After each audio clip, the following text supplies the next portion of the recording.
アベノミクスの1929年の強行で失業者の保護でケインズが行った一時的政策のために知られた30を取り戻すとか、今後100年も見据えた政策とは異なると思います。はい。そうですね。ただ、アベノミクスが果たして失われた30年を取り戻せたのかっていうと、そこすら取り戻せてないんじゃないかっていう。で、むしろ日本の成長を止めたのではないかというふうに僕は思っている派閥なんですよ。ちょっと話がややこしくなるかもしれないですけど、日本ってずっと経済成長率下がってるよね。で、じゃあ、なぜ経済が活発ではないのかっていうと、古い企業が残り続けてしまう。新しい企業が生まれるっていうのと、古い企業が死ぬっていうのが、両方ないと経済の循環はしないんですよ。なので、モトローラっていう昔携帯電話でめちゃめちゃ有名だった、いろんな特許を持っていて、携帯のキャリアもやっていた会社がほぼ潰れる状態になって、で、そこの特許をアップルだったり、グーグルだったり、IBM だったりっていうのが買って、グーグルだったり、アップルだったりっていうのは携帯電話でどんどん利益上げますっていう形で、昔ながらの会社というのが潰れることによって、そこの特許と知的財産だったりとか、そこで働いている人たちとか技術者のノウハウというのが、新しいスタートアップに行くことで、Google とかは創業の年代で言ったらスタートアップになるので、まだ20、30年経ってないかな。なので、そういう感じで新しいところに人が行くことによって経済が活発化されるというのがあるんですけど、アベノミクスによって日本銀行が株を買い続けるというのがやってしまったので、株価が下がらなかったんですよね。で、株価が上がることは良いことであるという一義的には正しいんですけど、ただ、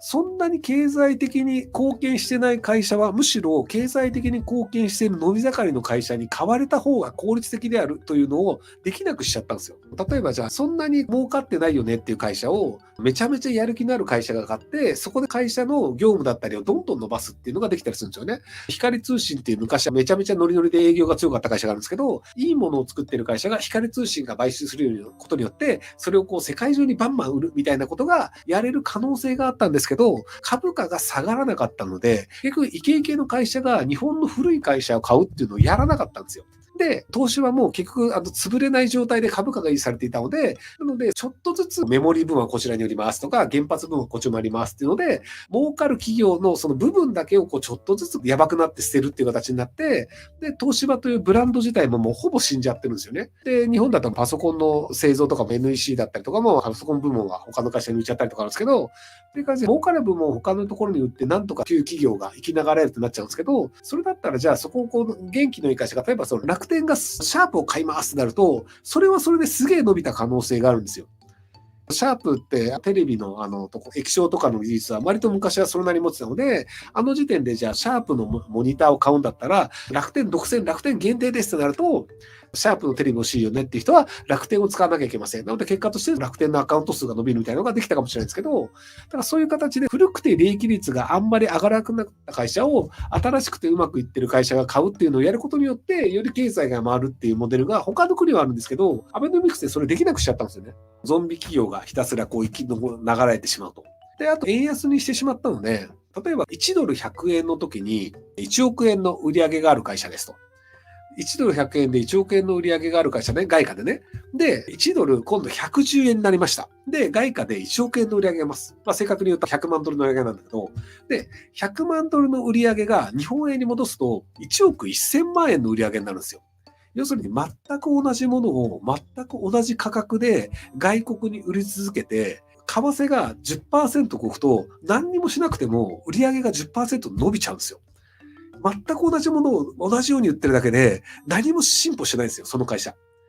でも1ドル100円の時のが1ドル110円になると何にもしてないのに1億1000万円の売り上げになってしまうんですよ。なので 10% 成長している会社になっちゃうんですよ。日本円だけで見てるとね。そうすると研究開発費をかけるとか、新しい人を雇って新しいシステムを作るとか、営業頑張るとかやらなくても全く同じことを同じようにやるだけで利益率が上がっているので、この会社うまくいっているというように見えてしまうんですよ。結果として努力をしなくても、それなりに利益が上がっているので、その会社は研究開発、研究投資をしなくていいよねっていう状況になっちゃうんですよ。なので日本って利益率低い会社がずっと軒並みあって、で、海外に売ってる会社は利益率はそれなりに上がってるから、うまくいってるように見えるっていうのが僕平成の30年かなと思ってて。で、その平成の30年の終わりの方にアベノミクスっていうのがこうどんどん円安にするっていうのと株を買いさせるっていう2つをやったわけで、日本の会社が頑張らなくてもうまくいっているように見えてしまう。でも実際はうまくいってないので、蓋を開けてみたら、日本ってもうそんなに価値ないよね。じゃあ日本の株買うの良くないよね。日本の会社の商品買う必要ないよね。なので、円安がこうずっと続いてしまって、インフレになってしまって、結構大変っていうのが。でそこにこう日銀が円安になりすぎるの良くないから、じゃあ利上げしますっていうので、なんとか円安を食い止めたんですけど、160円ぐらいになってたのを今140円台まで持ち上げたんですけど、でも利上げをするのは良くないみたいなことをこう高市さんが言っていて、おいおいおいっていう状況が今ですね。はい。確率は低いですが、もし現代貨幣理論大好き政治家が政権を握る何らかの間違いで国債発行しすぎてハイパーインフレになった日本はどうなりますか？エネルギー自給率 11%、食料自給率カトリーベース 38% の日本が輸入がかなり厳しくなったりして停電しまくりが死者増加となりませんか？貨幣がめちゃめちゃハイパーインフレになった場合って、例えばその1万円の価値が1ヶ月後には1000円になってしまうみたいなのになるとすると、1万円もらったとしてもいくらになるかわからんっていうので、基本的にやり取りがその国の通貨でやられなくなるんですよね。なので、ジンバブエドルっていう何兆ドルみたいなのがこう、パカパカ使われる時代になると、もうジンバブエドルは基本的にはもう流通では使われなくて、アメリカドルが使われるよねとか、ウルグアイとかだとインフレが強いので、じゃあビットコインを使おうみたいな形になったりするっていうので、なので基本的には働いてる人たちの支払いっていうのはドル支払いベースになると思います。今じゃあカップラーメンを作ってるメーカーが150円で売ってるとしたら、じゃあそれが1ドルで売られるようになりますと。円の価値はどんどん下がるけど、カップラーメンはもうドルだよねっていう形で、生活してる人たちは基本的にはドルで受け取るっていう形になってると思うんですよね。で、会社としても給料はドルで出しますよ。一時的にバタバタをするんですけど、労働者は基本的に問題ないです。誰がやばいのかっていうと、年金受給者と生活保護受給者。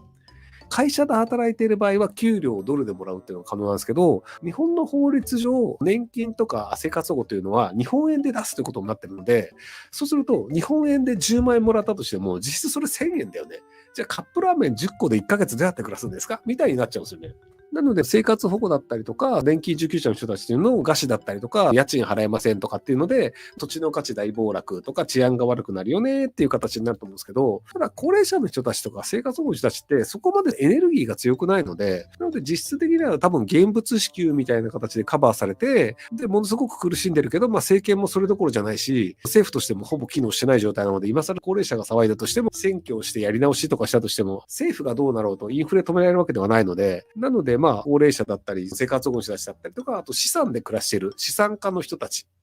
で、資産家の人たちがアメリカ株で暮らしてますとかっていう外貨で暮らしてる人は全然大丈夫なんですけど、アメリカで Google に投資してます、その配当で暮らしてますという人だと、日本円の価値がどんどん下がったとしても、ドルで基本的に配当が来るので、手元には残るんですけど、日本株ベースの人と日本の不動産ベースの人、不動産の家賃収入ですみたいな人だと、家賃円で入ってきちゃうので、契約切り替えるにしても、毎月10万円の家賃でアパート貸してますっていうのが、じゃあなんかインフレだから月15万円にしようって変えた途端に、インフレがもっと進んでしまって、カップラーメン1個1万円みたいになっちゃうと、家賃毎月変えなきゃいけないけど、家賃毎月変えるというのは基本的に日本の法律上不可能なので、なので、大家さんとかすごい家賃で住まわれてるけども、それに対してのお金はもらえないっていう状態になったりするので、労働者で賃貸で借りてる人とかすごい楽になると思いますけどね。なので、日本の場合はなんかすごい犯罪とかが起きるわけではなくて、割とその弱者が苦しむという形で暴動が大きく起こるということはないと思うので、不動産だったり日本円系の金持ちの人たちが割と没落して、働いている人たちというのは基本ドルベースで稼ぐので、なのでそんなに大して困らんよねっていう形で、その経済の不安、高齢者が大量にお金を持っていて、確か60歳以上の人が日本の資産の4分の3とかそれぐらい持ってんだっけ？半分以上なんかそれぐらい持ってると思うんですけど、そこら辺の是正にはなるんじゃないかなというふうに考えてますけども、はい。暴動を起こしてやるって言っても年金受給者が基本的にもう65歳以上なので、道を歩くデモはできたとしても、フランスの暴動みたいな店舗ぶっ壊すとかできないと思うんですよね。70歳のおばあちゃんとかが。フランスの暴動とかデモの場合は、そこら辺の店舗をぶっ壊して、で、ぶっ壊されるの困るから、じゃあ政府の方がなんとか対応するっていうのをやるんですけど、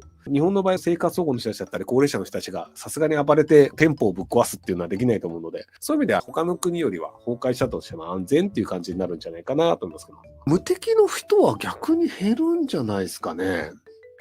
結局のところ、無敵の人と、僕が呼んでる人たちというのは若手で犯罪をして捕まるぐらいだったら、犯罪して捕まるというのがそんなに罰にならなくて、なんかもうすげえ悪いことをやって別に死刑でもええわって開き直りしたんですけど、生きづらい世の中っていうのって、先行きが見えない時に生きづらい世の中って人は感じるんですけど、ハイパーインフレみたいになっちゃうと何が起こるかわからないので、先が見えなすぎるので、逆に希望も見えるんですよね。今は多少若者は就職とかしやすくなったと思うんですけど、氷河期世代、僕らみたいな世代って、正社員にはなりません。派遣労働しかできません。不動産とか買うの無理だよね。収入も低いから結婚も無理だよね。で、今だと50代の4分の1が独身で死ぬのかなっていう感じで、俺は多分派遣労働とかアルバイトをして、で、その後独身で死ぬっていうので、毎日こうアニメとか見て暮らします。で、こんな人生嫌だよねっていうのは、その先が見えるから嫌なんですけど、でもなんかもういろんなところで会社がボンボン潰れてて、若い人で外貨を稼ぐ人でべらぼうに儲けてるやつが出てくると、どうなるかわからんから面白そうだよねっていう期待感が出たりするので、